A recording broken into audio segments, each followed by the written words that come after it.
Hi everyone, my name is Sarah and this is my fifth set of book critiques.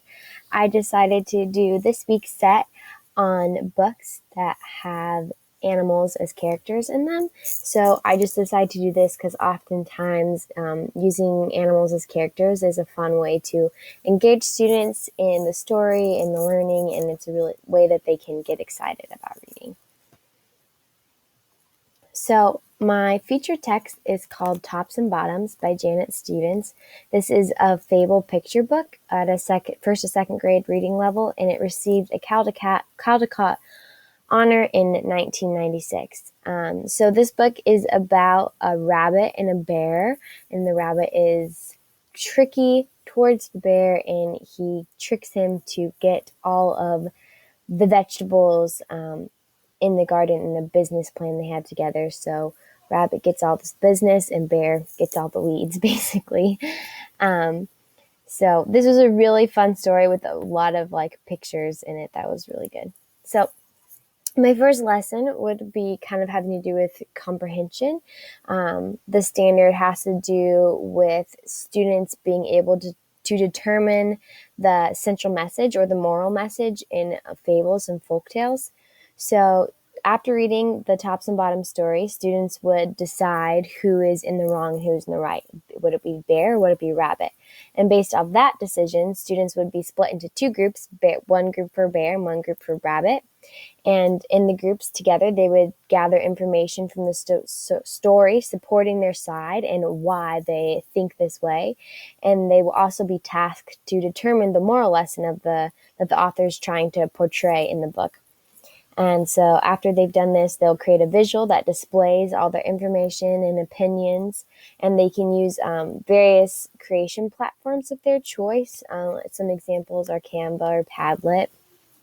And then to finish it off, the class will then have a sort of mini debate where the students will have an opportunity to present their visual displays and present their side, and then the class will have an opportunity to vote and determine which side is correct and determine the overall message in the book. So this is my example. I used Canva to create this visual display that maybe students could present if they were on Rabbit's side. So they could say that Rabbit never told a lie, that Rabbit did all the work. You just kind of list these reasons why, and then at the end, I put the overall moral of the story, which would be to work hard, and you will be rewarded. So the second lesson I incorporated would be a science lesson. So with this lesson, students would discover the life cycle of a plant. So in Tops and Bottoms, the story, it all has to do with agriculture and growing these plants and taking care of them and then harvesting them. So students will have this opportunity if we would create a class garden together. And in this garden, we would contain various roots and stem plants so you can see the different kinds of plants. And then students would each be responsible for caring for their own plant. And each week, we can go into the garden and care for our plants and water them. And we would observe the process and write in a journal about what stage the plant is in, and always accompany it with an illustration. So I got these from the California second grade science standards, where students know that plants and animals have predictable life cycles, and they know those life cycles and they study them. So I actually got this idea because I did a similar thing when I was in grade school, and I loved it. So this is my second lesson plan. And then my next books are, first is Because of Winn-Dixie by Kate DiCamillo.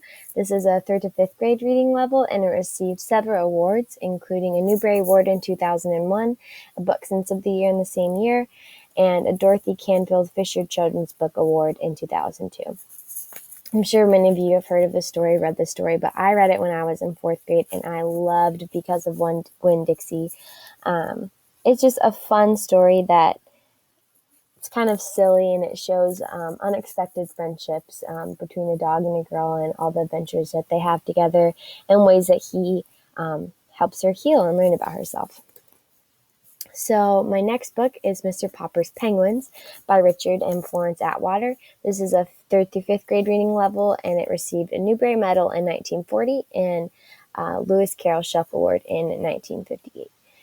So this is a really silly book about a painter who lives in New York and suddenly suddenly gets sent one penguin and then a second penguin, and he ends up having a house full of 12 penguins along with his wife and 2 children. And it's just like a fun, silly story about all the ways that they have to adapt having these penguins in their life. My next book is What Do You Do with a Tale Like This by Robin Page and illustrated by Steen Jenkins. This has a 1st to 2nd grade reading level, and it received a Caldecott Medal in 2004. So this book is really fun because it's kind of like a guessing game. It says, on the pages, it says, what do you do with a tail like this? Like, what about a nose like this? Or eyes or ears? And it goes through several animals and tells how each animal uses that part of their body for a different reason or in a different way.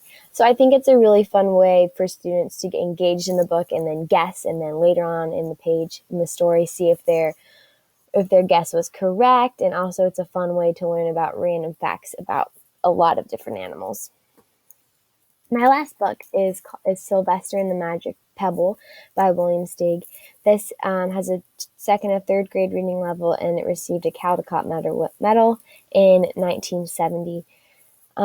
This is just a fun book about a donkey who finds a magic pebble, and it gives him some luck at first, but then gets him into trouble, and it's just really fun and silly, and I think it really helps kids use their imagination. So those were all my books. Thank you for watching my 5th book critique.